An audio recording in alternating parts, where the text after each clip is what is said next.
श्री गणेशाय नमः। श्री संतोषी माताय नमः। हे माता संतोषी, हे धैर्य, संतोष और करुणा की देवी, आज आपकी इस पावन कथा को जो भी श्रद्धा से सुने, उसके जीवन के दुख, अभाव, अशांति आप स्वयं हर लें। माता, जिस घर में संतोष नहीं होता वहां धन भी टिकता नहीं, और जहां संतोष होता है वहां स्वयं आप विराजती हैं। आज हम उसी सच्ची कथा को सुनने जा रहे हैं जो यह सिखाती है कि भूख से बड़ा दुख अपमान है और अपमान से बड़ा उपाय संतोष है। बहुत समय पहले की बात है। एक बड़े नगर में एक वृद्ध दंपत्ति रहते थे। उनके 7 पुत्र थे। 6 पुत्र भाग्यशाली थे। धन, मान, व्यापार, प्रतिष्ठा सब कुछ उनके पास था। लेकिन 7वां पुत्र, सबसे छोटा, मानो उसके भाग्य ने ही उससे मुंह मोड़ लिया था। वह मेहनती था पर काम नहीं चलता, ईमानदार था पर सफलता नहीं मिलती। उसकी पत्नी एक सीधी सादी, भोली, संस्कारों से भरी स्त्री थी, पर उसी घर में उसे सबसे अधिक अपमान सहना पड़ता।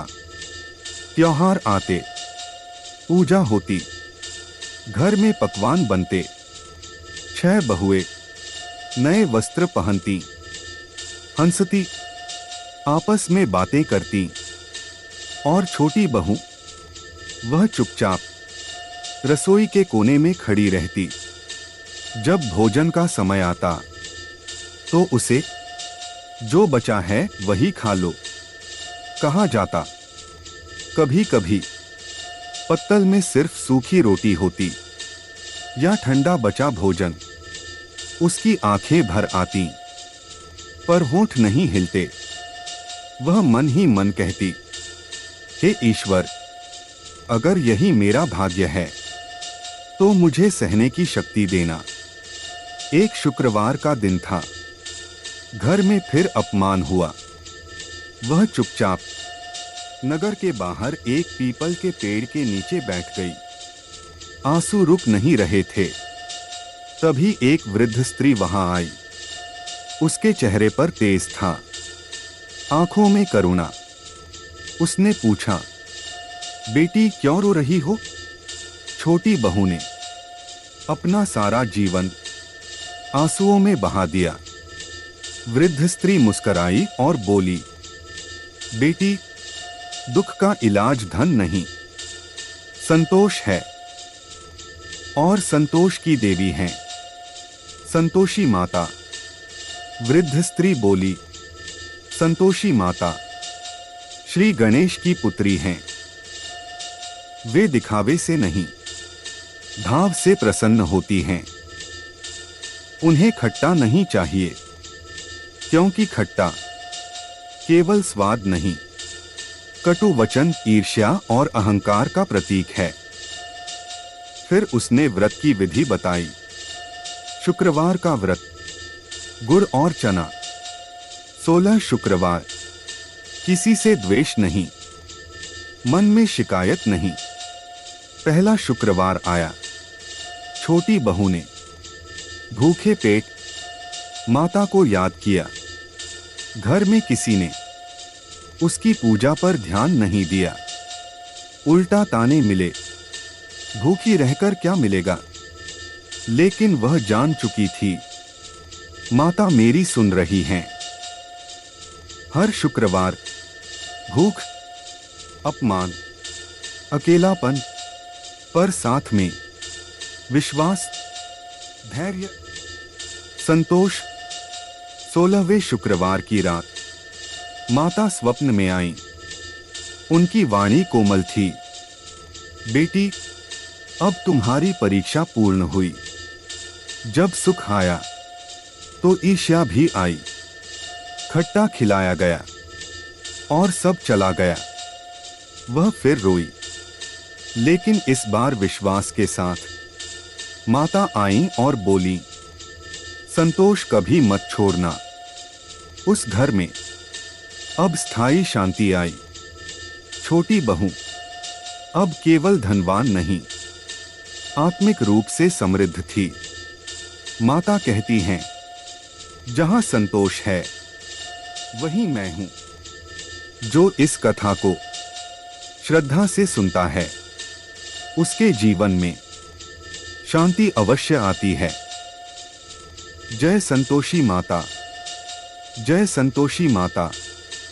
और अंत में जब सब कुछ वापस मिल गया, धन भी आया, सम्मान भी आया, तो छोटी बहू ने आंखें बंद कर बस इतना कहा, माता, आपने मुझे धन नहीं दिया, आपने मुझे संतोष दिया। माता मंद मंद मुस्कुराईं और बोली, बेटी, जिसने संतोष सीख लिया उसके पास सब कुछ अपने आप आ जाता है।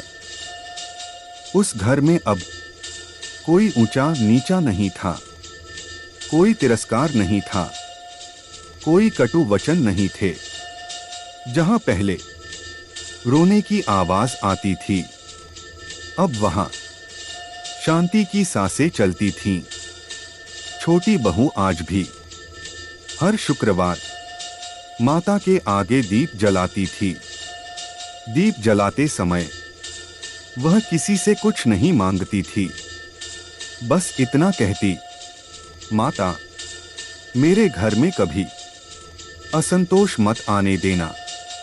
और माता का वचन है, जो भूखा रहकर भी शिकायत नहीं करता, जो दुख में भी दूसरों का बुरा नहीं सोचता, उसी के घर मैं स्वयं आकर बस जाती हूँ। हे माता संतोषी, आज जो भी यह कथा सुन रहा है, यदि उसके जीवन में दुख है, यदि अपमान है, यदि अभाव है, यदि मन अशांत है, तो माता कहती हैं, बेटा, धैर्य रखो, मेरा शुक्रवार तुम्हारे जीवन में भी आएगा।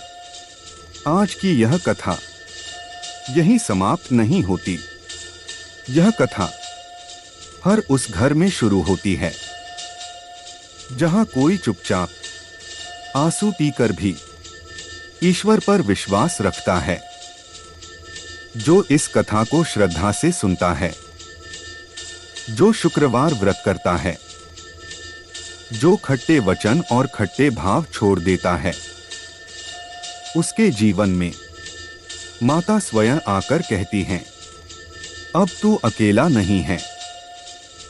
जय संतोषी माता, जय संतोषी माता।